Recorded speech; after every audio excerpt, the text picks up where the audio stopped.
mentioned something important about green energy, and that's a great segue into our next segment, which is about climate crisis and private equity solutions. So, climate change remains a critical global issue, like we all know, and with recent heat waves and natural disasters underscoring the urgency for action.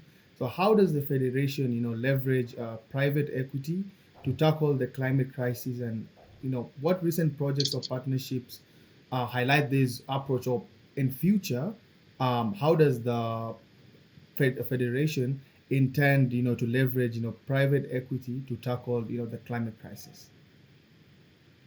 The private equity approach is really just at its most fundamental sense is taking my background in developing um, social media communities and then combining it with the private equity that I put into it.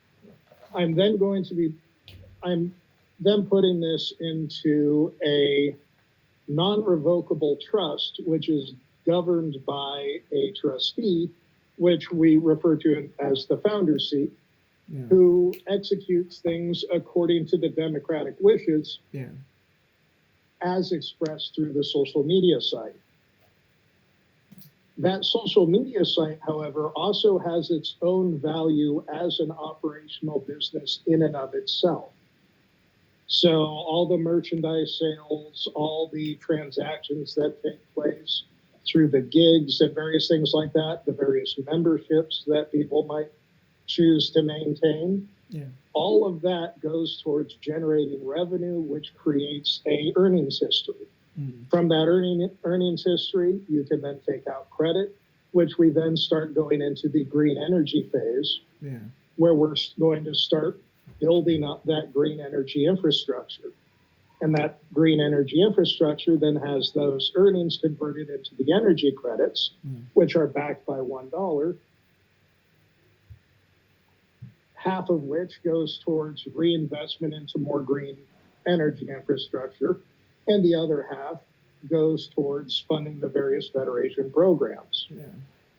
And then it just continues to go on and on along that cycle. So unlike things you hear about that are more done at the governmental level, which is the Green New Deal and various things like that, we're effectively using a social media platform and private equity play to put many of the same concepts under a democratic infrastructure, so it does no longer needs to wait for the politicians that are paid to not do anything. Yeah.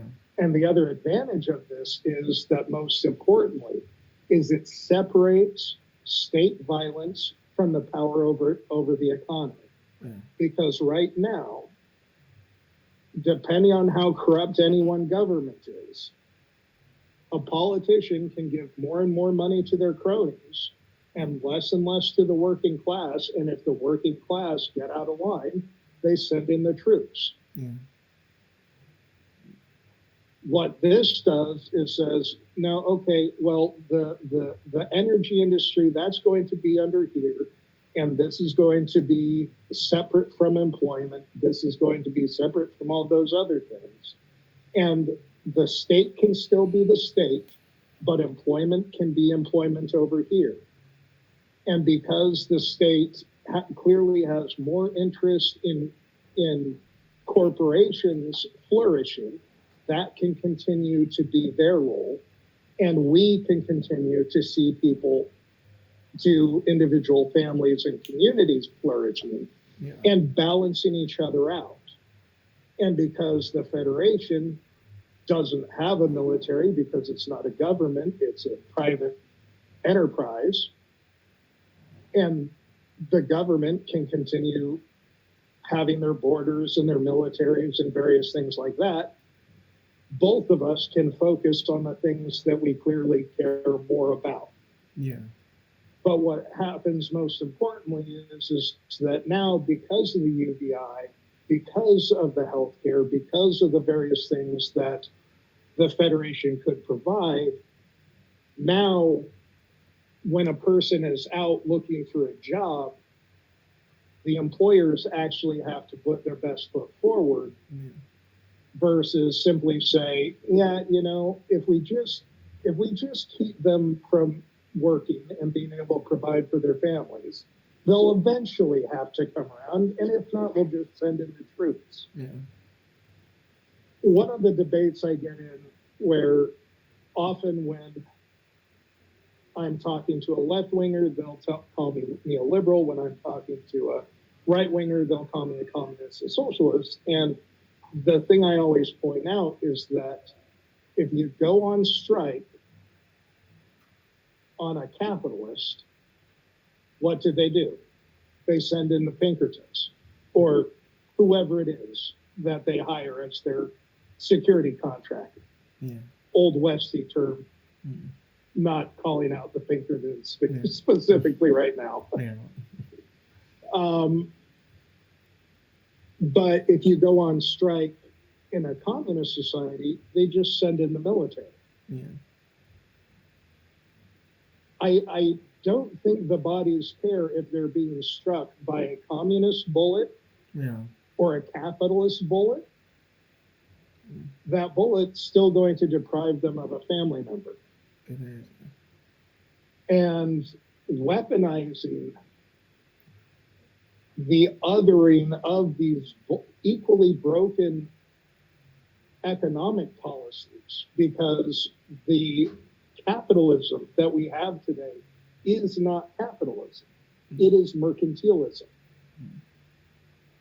And the reason why you don't need all of these various conspiracy theories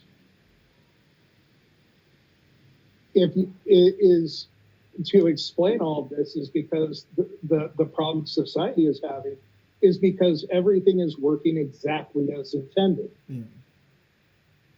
Should capitalism work that way? Absolutely not. But we're mercantilian, not capitalists. Yeah, we have some of the trappings of capitalism. But if you look at the trade policies, if you look at the tariffs, if you look at the perceived role of government in business and various social Darwinist philosophies, you have far more in line with mercantilism than you have with capitalism.